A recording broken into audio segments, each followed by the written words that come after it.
Esto es el libro de Swami Vishnu Devananda, Meditación y Mantras. Y el título original es Meditation and Mantra. El traductor es Swami Sivayotir Mayananda. Y es de 1978 la primera edición. Vamos a leer el capítulo o el apartado que habla sobre los velos de la ilusión. Brahma, la conciencia absoluta, no tiene nombre ni forma. Es infinito, sin cualidades e indiferenciado. En el Raya Yoga se le denomina Purusha. Del mismo modo que la luz de la luna es un reflejo del sol, el mundo manifestado o Maya es un reflejo de Brahma. Al reflejarse en Maya o Prakriti en términos de Raya Yoga, Brahman adquiere cualidades y se le denomina Ishwara, o Dios. Maya es, por tanto, el poder encubridor de lo absoluto que crea la idea de limitación y la ilusión de que el mundo es algo diferente a Brahman. Un vaso vacío contiene la idea de un espacio interior definido y limitado por sus bordes. Pero al romperse, esta ilusión se desvanece. Con la autorrealización desaparece el mundo ilusorio y todo lo que se experimenta es el Brahman inmutable e indiferenciado. La diferencia entre el alma individual y Brahman es sólo aparente. El alma individual es el propio Brahman encubierto por los velos ilusorios del cuerpo y de la mente. Mientras el hombre no acepta más que el mundo manifestado de Maya, está atrapado en sus redes y sometido a la ley del karma. Sin embargo, este sometimiento es también solo aparente, ya que nada puede afectar ni limitar al ser. Este, como el cielo, es eternamente libre, aunque cubierto por diversos fenómenos. Es igual que una pantalla de cine cubierta por los juegos de luces que se proyectan sobre ella. En este juego de sombras tiene lugar inundaciones, fuegos, asesinatos, amor y muerte, sin que nada afecte en modo alguno a la pantalla. Como la pantalla, el yo está sujeto a múltiples ilusiones. Soy pintor, soy actor, soy católico, soy protestante, etc. Estos nombres y formas no son más que ilusiones superpuestas en el ser, que cambian con cada vida y en una misma vida. Estas ilusiones desaparecen con la luz de la autorrealización, igual que se desvanecen las sombras de la pantalla cuando se enciende la luz en la sala. Hasta que se produce la realización, el hombre está envuelto en avidya o la ignorancia. Avidya es un velo de múltiples gasas que encubre el conocimiento del ser, el único verdadero. La ignorancia es una identificación errónea del individuo con los atributos que limitan. A diferencia del concepto del pecado, no implica culpabilidad, sino que más bien es una condición en la que el conocimiento aún no ha sido adquirido. El Panchandasi, o Panchadasi, un antiguo texto hindú, afirma: los presentes sufrimientos y miserias del hombre, sus dolores y placeres limitados, nacimientos y muertes, son todos debidos a su errónea identificación con los tres cuerpos y los cinco componentes.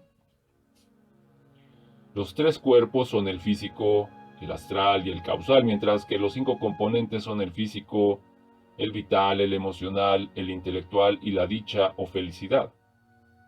Todos ellos están descritos con detalle en el libro de Yoga. Cuando alguien dice: soy Mr. Músculos de California, mira mi cuerpo, se está identificando con su componente físico, cuyas características son existencia, nacimiento, crecimiento, decadencia y muerte. Uno se identifica con su componente vital cuando se ve afectado por la sed, el hambre, el calor, el frío y otras sensaciones de este tipo. El componente mental se refiere al pensamiento, emociones, dudas, alegrías, depresiones, etc. Presumir de logros intelectuales es identificarse con el componente intelectual. Tales asociaciones constituyen una auténtica ignorancia. Al identificarse con la dicha, se produce un estímulo en el esfuerzo por alcanzar la realización del ser. Pero incluso esta identificación ha de ser finalmente trascendida. El apego al componente físico no aporta más que dolor, porque los logros musculares decaerán más pronto o más tarde. Lo mismo puede decirse de los demás componentes. Únicamente desembarazándose de la esclavitud de esas sombras ilusorias puede alcanzarse la libertad. El Vedanta es un método intelectual para desasociarse de todos los componentes. Una persona puede identificarse con uno de los componentes más que con los otros. Por ejemplo, si predomina la identificación con el componente intelectual, uno puede asumir el papel de un filósofo. Esto fomenta la tendencia a traducir todas las experiencias a términos intelectuales, con lo que se crean no pocos obstáculos para su integración equilibrada como ser humano y para la auténtica identificación de lo divino. De esta forma, avidya, además de ser falsa identificación o apego infundado, es también ignorancia causal. El origen de las acciones que crean lazos kármicos.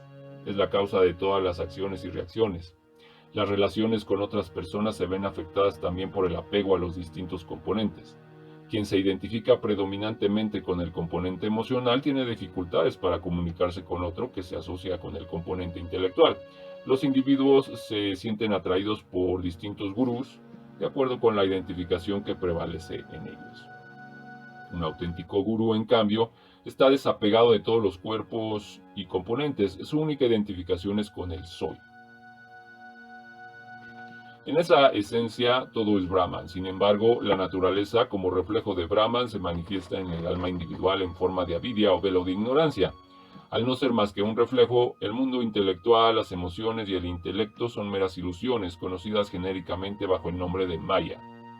Para ser más preciso, avidya es el resultado de estar atrapado por Maya. Esta ignorancia está siempre presente hasta que se realiza la unidad. Mientras se experimenta la diversidad, existirá siempre el temor. El hombre, al considerar a otros como seres diferentes a sí mismos y a Brahman, cae presa de diversos temores a lo que puede ocurrirle en su separación. Avidya, que se manifiesta a través de la ilusión o Maya, carece de principio de causa. Maya o el mundo manifestado, al ser una proyección de Brahman, no puede tener una existencia independiente. Es a la vez real,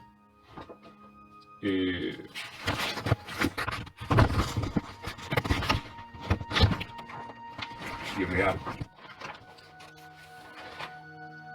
Real para el hombre e irreal a la luz de Brahma. El mago que extrae un conejo de su chistera o que cercena a una mujer en dos está creando tal ilusión. No materializa en realidad al conejo en su sombrero vacío ni disecciona a la mujer para unirlas más tarde. Sin embargo, esa ilusión existe en la audiencia que observa sentada. De esta forma, el truco es a la vez real e irreal.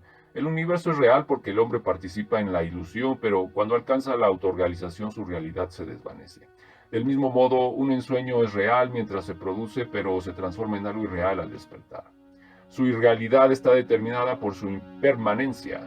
El origen de un sueño no puede ser determinado. Sus raíces se hunden en las desconocidas impresiones del pasado. Para quien sueña es desconocida incluso la propia experiencia del sueño. Supongamos que alguien se acuesta a las 11, comienza a soñar con unas vacaciones en Hawái a las 11:30, se despierta a las 12. ¿Puede alguien determinar, mientras está dormido, a qué hora comienza su sueño? Mientras se sueña, existen un pasado y un futuro infinitos. Al despertarse, sin embargo, uno se da cuenta de que el sueño ha tenido que producirse entre las 11 y las 12. En el estado de vigilia, el soñador sabe que el sueño no tiene ni un pasado ni un futuro infinito, ni siquiera realidad. El sueño de Mayak no comienza con el nacimiento. Está trenzado en muchas vidas y tiene un pasado infinito. A pesar de que los arqueólogos y antropólogos continúan retrasando sus teorías sobre el origen del hombre, el pasado de este es infinito. En el estado de conciencia más elevado de la evolución espiritual del hombre, no hay pasado ni futuro, porque el tiempo y el espacio quedan trascendidos. Ambos conceptos son ilusorios. Todo lo que existe es un ahora eterno. No existe diferencia entre el sueño de cada noche y el sueño de Maya. Cuando nos identificamos con el cuerpo y la mente, estos parecen reales, pero al alcanzar el estado supremo de evolución, Turia, uno comprende que no son reales. Del mismo modo que la oscuridad desaparece ante la luz del sol y la ilusión del espacio y del tiempo y se desvanece con la luz de la realización. Mientras Maya exista como una proyección de Brahman, el hombre estará sujeto a esta ilusión. Mientras la acción del sueño está teniendo lugar, es imposible tomar conciencia de que se trata de una ilusión. Es preciso salir del sueño para poder ver con claridad. De modo similar, el hombre ha de aprender a sacudirse el sueño de Maya, ya que todos sus sufrimientos se derivan de la identificación con la sombra de Maya. La luz hace desaparecer en un instante la oscuridad y ésta, sin embargo, no puede jamás hacer desaparecer la luz. Aunque la ignorancia envuelve al hombre, no puede jamás afectar al ser. El hombre en su esencia es el ser puro y eterno. El espacio es siempre el espacio, esté ocupado por aire, agua, tierra o cualquier otra forma de materia densa. No puede ser alterado, negado ni destruido. De la misma forma, el ser permanece siempre el mismo en todas las condiciones. El conocimiento se refiere únicamente al ser inmortal, no afectado por la ignorancia causal. El sistema Vedanta utiliza el método analítico para destruir el apego a los 5 componentes. Siguiendo este método, un estudiante adelantado llegará finalmente a sentirse separado de sus componentes. Cuando pueda romper el cerco de la ignorancia, tomará conciencia de su verdadera identidad. En la vida, uno está condicionado a pensar de sí mismo en razón de sus cualificaciones. La pregunta, ¿quién eres?, puede dar lugar a respuestas como estas. Soy Alfredo, soy el jefe de ventas o soy un negro. Hay un proceso de lavado de cerebro que dura toda una vida, en el que las personas piensan sobre sí mismas en términos de rico o pobre, alto o bajo, primer ministro o albañil. Este proceso continúa interminablemente, haciendo que las ideas que el individuo tiene acerca de sí mismo sean cada vez más limitadas. ¿Cómo puede uno determinar su identidad con el ser inmortal que existía antes de que hubiera nacido y existir tras la muerte del cuerpo? La autoridad en este campo son las escrituras tal como fueron reveladas a los sabios y se transmitieron a través de los maestros. La antología vedántica clásica para la iluminación de la ilusoria condición humana es la de la cuerda y la serpiente. Un hombre camina por una senda en la oscuridad cuando se encuentra con algo que parece ser una serpiente y se aterroriza. Más tarde, con algo más de luz, ve aliviado que no es más que una cuerda. La ilusión de la serpiente ha desaparecido y no hay necesidad de mayor convencimiento. En el momento en que se realiza el ser, desaparece la ignorancia, el ego y todos los atributos que limitan.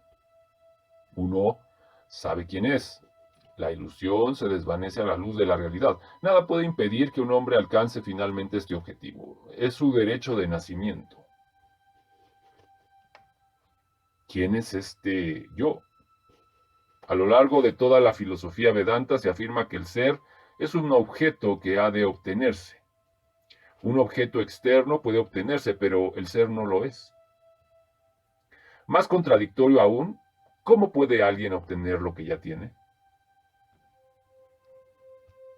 Una senda vedántica hacia la realización es la negación. Neti, neti, que significa esto no, Esto no. Todo lo que puede conocerse se experimenta a través de los sentidos y de la mente y por lo tanto no puede ser el Brahman, quien carece de todo atributo. Tras la negación de los componentes no queda más que el ser, así como la idea de la serpiente es negada por la cuerda, cuando se hace la luz al no ser es también negado por el ser, que existe eternamente. Lo que uno ha de esforzarse al máximo en controlar es el Ahamkara o ego. El ego es aquella cualidad de la mente que hace que ésta se considere separada de otros, es quien crea la ilusión de que las personas son entidades separadas del resto de la realidad. Es la ilusión la que nos separa del ser. A causa de su proximidad al ser, el ego aparenta ser consciente. De esta apariencia surgen las dos ideas, yo y mío, que originan la falsa percepción del ser. Esta identificación con este ser falso es lo que da lugar a la manifestación del ego. El mundo, cuando se considera separado del individuo, se ve como un adversario y como objeto de explotación más que como un todo armonioso. Y es entonces cuando se necesitan diversos objetos para satisfacer el voraz apetito del ego. El ser es el habitante, y el cuerpo y la mente son sus reflejos como el sol reflejado en un espejo. El espejo no tiene luz en sí mismo, sin embargo la luz reflejada en él posee ciertas cualidades. Puede iluminar un objeto oscuro, cegar los ojos y ser confundida con el sol auténtico. La experiencia del ego es un reflejo del ser. Si éste se refleja a través del componente de felicidad, se es un santo. Si se refleja a través del componente intelectual, se es un Einstein o un Einstein. Reflejado en los 5 componentes, el ego se manifiesta con mayor fuerza en los superiores. Con la meditación, estos componentes superiores evolucionan y se experimentan tranquilidad y alegría. La imagen de un rostro reflejado en un espejo es distinta al rostro mismo. Imita al auténtico y participa de las cualidades del espejo. Su misma existencia depende de éste. El rostro auténtico, en cambio, no está sujeto a esta dependencia y por lo tanto difiere de lo reflejado. De modo similar, el reflejo del ser en el ego es distinto al ser mismo. El ego individual depende de las cualidades que lo limitan, upadis, pero el ser no depende de nada. En el caso del rostro reflejado, este no es real porque no está siempre en el espejo. Al mismo tiempo, tampoco está completamente irreal, puesto que a veces puede ser visto o incluso utilizado, como por ejemplo al peinarse. La idea del ego tampoco puede negarse, aunque por análisis sabemos que las cosas reflejadas son solo temporales. La existencia del espejo es independiente del rostro. El intelecto, sin embargo, que es el medio a través del cual se refleja el ser puro, no existe independientemente y aparte de este, por tanto, la distinción entre el ser puro y su reflejo es solamente aparente. El reflejo del ser en el ego es el alma individual, la cual experimenta y actúa en este universo. Se dice a veces que el alma individual es una entidad auténtica, como la sombra de un árbol que refleja, o más bien que refresca a quienes se acercan a ella en un día caluroso. La sombra, sin embargo, no tiene existencia propia porque no es más que el resultado de la interposición de las hojas que filtran la luz y el calor del sol. Puede considerarse, pues, a la sombra como el resultado siempre cambiante del sol y de las hojas del árbol. El ser puro permanece inmutable e inactivo, sin participar en las experiencias de la existencia, nacimiento, muerte y no discriminación. Una persona autorrealizada sabe que la muerte y el nacimiento son experiencias falsas. El conocimiento de la aparición y desaparición de las modificaciones mentales o cambios de la mente permanece como un testigo en la existencia del ser y es lo único que queda tras la negación de todo lo demás. Si se acepta la idea de que el alma individual es un reflejo del ser, entonces el intelecto puede reconocerse a sí mismo como Brahman, El intelecto, como el cuerpo y los sentidos, no es consciente. El conocimiento soy Brahman no resulta posible y si no es por medio de la acción del reflejo. El conocimiento soy Brahma no resulta posible si no es por medio de la acción del reflejo. La ignorancia nos lleva a considerarnos como individuos, sufriendo una existencia transmigratoria, naciendo una y otra vez. Esta idea proviene de la identificación con el cuerpo y no es más que un reflejo. La existencia transmigratoria no puede atribuirse al ser, que es inactivo, ni al ego, que carece de existencia real. Aquellos que mantienen que el ser es quien experimenta la existencia transmigratoria y por lo tanto está sujeto a cambios, confunden al ego con el ser. Todos nos hemos mirado alguna vez en los espejos distorsionados de una feria. Cada espejo devuelve una imagen distinta, aunque nosotros seamos siempre los mismos. Las guerras se producen porque algunas personas se miran al espejo y no están de acuerdo con la imagen que éste les devuelve. El ser no es ni bueno ni malo, son los upadis o atributos que limitan, quienes crean los problemas del dolor, el sufrimiento, el nacimiento y la muerte. La rueda de nacimientos y muertes se refleja en diferentes egos y las imágenes resultantes, continuamente cambiantes, originan innumerables problemas. Este es el capítulo, Los velos de la ilusión,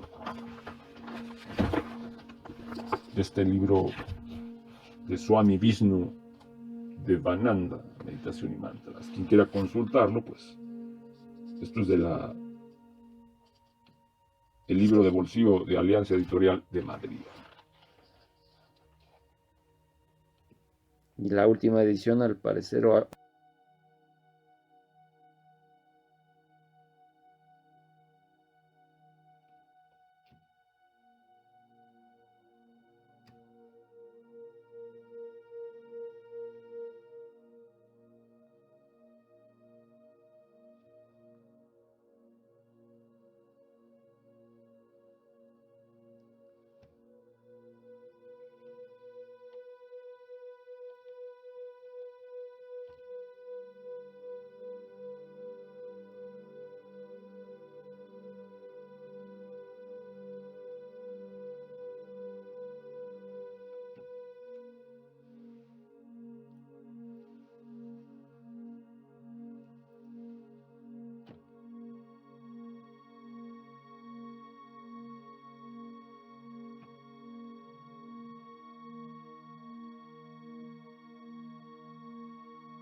Continuando con los 5 peldaños del Raya Yoga, Yama, Niyama, Sana, Pranayama, Pratyahara, que constituyen los fundamentos o prerequisitos para la meditación, vamos a leer el número 30, que es Ahimsa, Satyasteya, Brahmacharya, Aparigraha, Yamaha. Dice, los yamas son no violencia, verdad, no robar, continencia y no adquirir. Los yamas o abstenciones constituyen lo más básico de todas las prácticas espirituales. Son los mandamientos comunes a todas las religiones. Estas formas de autocontrol purifican al individuo y eliminan todas las posibles influencias negativas de uno sobre otro y su propio entorno. La violencia hecha a otros, bien sea de pensamiento, palabra u obra, ha de ser evitada. No violencia significa mucho más que abstenerse de infligir dolor físico. El dolor mental puede ser mucho más devastador. Cuando uno practica absoluta mansedumbre, incluso los animales se le aproximan en paz. La función de la verdad es mantener la armonía por medio de la confianza. Es mejor permanecer en silencio que decir una verdad que pueda causar dolor o que provenga de un motivo poco bueno. Una persona sincera tiene gran poder y cuando diga se hará realidad, puesto que su palabra se convierte en ley. Una persona sincera tiene gran poder y cuanto diga se hará realidad, puesto que su palabra se convierte en ley. Brahmacharya, la abstinencia sexual es necesaria para un progreso rápido en la senda espiritual. Cuando se controla la energía sexual, el 99% de la propia vida espiritual está controlada. Esto es muy difícil porque después de la respiración, este es el impulso más fuerte del cuerpo. Sé humilde, pide fortaleza y sé regular en tu disciplina. Eso reducirá las ondas de pensamientos sexuales. Con la continencia conviene el poder viene el poder espiritual. Con la continencia viene el poder espiritual. 10 meses de control aportan una energía tremenda y la mente casta desarrolla una fuerza de voluntad enorme. Es aconsejable no adquirir posesiones porque a menudo tienen consigo obligaciones que tienden a ser dependiente al propietario. Una persona que tiene posesiones es un prisionero de esos objetos y tiene que gastar mucha energía, mucho tiempo atendiéndolos. El hombre que no tiene ni desea nada es absolutamente libre. El hombre que no tiene nada ni desea nada es absolutamente libre. El hombre que no tiene nada ni desea nada es absolutamente libre. Alguien preguntaba, ¿qué es la libertad? Las posesiones satisfacen el cuerpo, estimulando la identificación con él y tienden a enturbiar la mente. Número 31. Yati desakala samayanava chinna sarvamawam mahabhratam. Estas abstenciones no están limitadas por la estructura social, la localización, el tiempo o las circunstancias y constituyen un gran voto universal. Estas abstenciones son universales y han de ser practicadas en todo momento, sea cual fuere la situación. Cualquier inconveniente o dolor que se derive de su práctica ha de ser aceptado como el resultado de una obligación kármica. Número 32. Sauka samtosa tapa svadhyayasvara pranidhana niyama. Los niyamas son limpieza, contento, austeridad, estudio y entrega de sí. Los niyamas son las observancias que cultivan cualidades positivas, incluyen purificación, aquietamiento de la mente, autodisciplina, interrogación sobre la naturaleza del ser y entrega de la voluntad personal o ego a la suprema voluntad. Aparte de limpieza, uno debe cultivar indiferencia hacia el cuerpo. Limpieza quiere decir purificación, tanto externa como interna del cuerpo. Una dieta adecuada basada en el vegetarianismo o vegetarismo y alimentos naturales, técnicas especiales de limpieza yógica y los ejercicios de yoga mantienen el cuerpo internamente puro y libre de obstrucciones. La limpieza también se extiende a la mente. Solamente cuando ésta se ve libre de toda impureza puede ser el espejo donde se refleja el ser. La risa proviene de la excitación. La risa proviene de la excitación. La risa proviene de la excitación, pero la sonrisa proviene de la paz interior. Satisfecha consigo misma, la mente no necesita nada para su contentamiento, que crece en proporción a la conciencia interna del ser. La mente no debe ser afectada por los objetos externos. Estos pueden ser poseídos, pero con desapego. No les dejes que posean tu mente.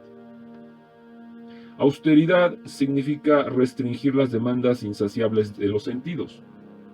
Bebe agua en lugar de café, practica silencio en vez de hablar, controla la voracidad tomando comidas ligeras y vence el sueño levantándote temprano.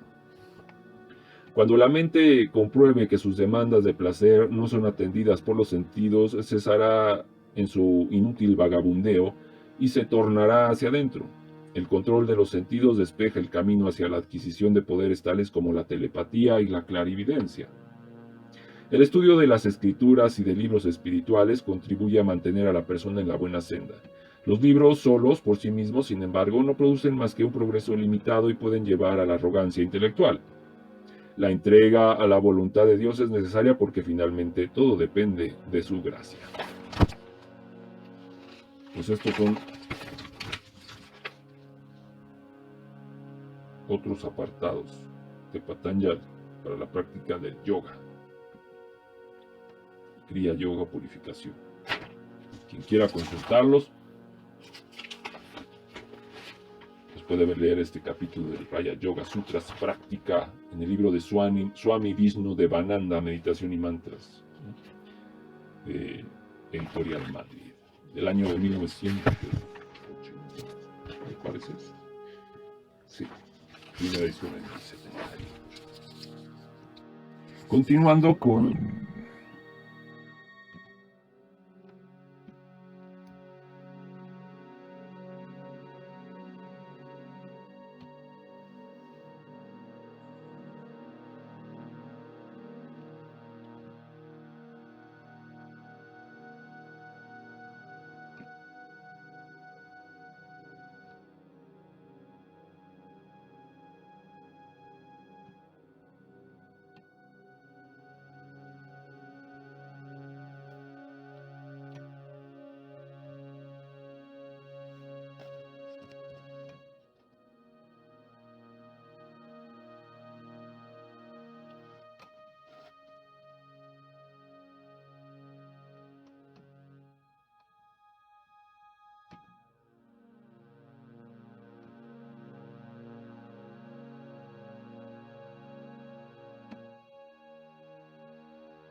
Esto es el libro de Swami Vishnu Devananda, Meditación y Mantras. Vamos a leer el capítulo en donde habla acerca del Raya Yoga Sutras Práctica. Él comienza: programa tu vida, determina tu rutina espiritual, obsérvala regular y sistemáticamente, aplícate con diligencia. No malgastes ni un solo minuto, la vida es corta, el tiempo vuela, ese mañana no llegará jamás, ahora o nunca. Toma firmemente esta resolución: me convertiré en un yogi en esta misma vida, en este mismo momento. Practica un sadhana estricto, Si eres verdaderamente sincero y si tu mente está llena de vairagya o desapasionamiento y buscas con ansiedad la liberación, alcanzarás la perfección en 6 años. No lo dudes ni por un instante. Esto lo escribió Swami Sivananda en Sure Ways for Success in Life and God Realization. Él comienza así: aunque Patanjali Maharishi es el autor de los Raya Yoga Sutras, se dice en el Yajnavalkya Smriti que Hiranyagarbha fue el maestro original del yoga. Hiranyagarbha es la mente o inteligencia cósmica. También llamado Brahman, es la suma total de todos los cuerpos sutiles, la criatura suprema a través de quien el Ser Supremo proyecta el universo físico. Patanjali, como sabio realizado, cuyas habilidades intuitivas habían sido desarrolladas hasta el grado más alto, recibió el conocimiento del yoga directamente y lo escribió en beneficio de la humanidad.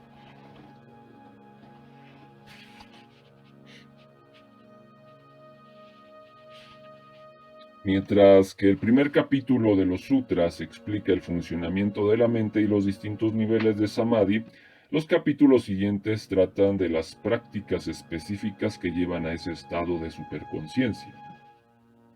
Patanjali abarca todas las fases del yoga, desde la práctica más elemental hasta niveles que están por encima de la comprensión de los hombres ordinarios. Los 2 últimos capítulos en particular se refieren a ese vasto reino que se experimentan tras lograr el samadhi. Al leerlos conviene recordar que la realización del ser se consigue únicamente tras muchísimas vidas de esfuerzos en pos del ideal. Y como se pone de relieve en las últimas páginas del capítulo previo, incluso la consecución de poderes y las experiencias de dicha obtenidas durante la meditación no representan más que pasos en la senda. Más aún, vistas a la luz del logro final, son simples distracciones. Capítulo 2 de Yoga Sadhana. El segundo capítulo de Patanjali establece la práctica del yoga o sadhana. Trata del Kriya Yoga o purificación por medio de la disciplina, el estudio y la entrega. Enumera las 5 aflicciones principales o causas del sufrimiento humano y prescribe los métodos para eliminarlas. Finalmente describe los 5 peldaños del Raya Yoga: Yama, Niyama, Asana, Pranayama y Pratyahara, que constituyen los fundamentos o prerequisitos para la meditación. Número 1. Tapa Svadhyayesvara Pranidhanani Kriya Yoga. La austeridad, el estudio de sí mismo y la entrega a Dios constituyen el Kriya Yoga. La austeridad no debe ser entendida como excesos físicos o rigores severos, sino más bien como el control estricto de los sentidos con el fin de conservar la energía para aplicarla a fines espirituales más elevados. Austeridad en este sentido significa ayunar ocasionalmente, levantarse temprano para meditar en lugar de dormir hasta tarde y reducir ciertas comodidades físicas que permitan ejercer un mayor control sobre la mente. El estudio de las escrituras y otras obras espirituales hace que los pensamientos fluyan en la dirección deseada. Abandonándose a la voluntad divina, uno ofrece también el fruto del trabajo realizado, lo cual lleva al Karma Yoga, la senda del servicio desinteresado, en el que uno se considera a sí mismo como instrumento de Dios y sirve a la humanidad en absoluto desinterés por toda alabanza o crítica. Número 2. Samadhi Bhavanartaha Kalesa Tanukaranartaska. Este alivia las aflicciones y conduce el samadhi. Siguiendo las 3 prácticas del Kriya Yoga mencionado más arriba, el estudiante elimina la fuente de sus penas y finalmente alcanza el estado de superconciencia. Número 3. Avidyasmita Raga Duesvayen Nivesa Klesa. La ignorancia, el egoísmo, la atracción y la aversión y el temor a la muerte son las aflicciones que causan dolor. La ignorancia, avidya, es falta de comprensión de la realidad. Consiste en identificarse con el mundo temporal, en lugar de hacerlo con el Atman o ser imperecedero. El egoísmo es el yoísmo y el mioísmo, que crean la ilusión de que una persona es diferente de otra, con el consiguiente conflicto. Raga Dvesha puede traducirse como gustos, disgustos. Cuando una persona se ve impulsada por sentimientos de atracción y aversión, se está identificando con el mundo material y colocándose en situación de sufrir el dolor de la pérdida y la decepción. El temor a la muerte o el apego a la vida es una actitud envolvente y asfixiante. Muchos que fueron declarados muertos y más tarde revivieron han coincidido en describir la experiencia de la muerte como algo maravilloso. Nadie puede predecir cuándo sobrevendrá su muerte. El temor a la muerte es pura imaginación, un derroche de energía inútil que da lugar a pensamientos de dolor que no existen más que en la mente. Número 4. Avidya Kshetram Utaresam Prasupta Tanu Vichinondaranam. La ignorancia es la causa de las aflicciones mencionadas más arriba que las siguen, ya sean estas latentes, débiles, reprimidas o intensas. El sufrimiento a que da lugar el egoísmo, la atracción y la repulsión y el temor a la muerte proviene todo de avidya o ignorancia, independientemente del grado con que se manifieste. La ignorancia de la naturaleza verdadera del ser es la raíz de todos los otros obstáculos y consiste en la identificación con el cuerpo y con la mente. Cuando avidia es reemplazada por la iluminación, todas las otras causas de dolor desaparecen automáticamente. Pues aquí comienzan los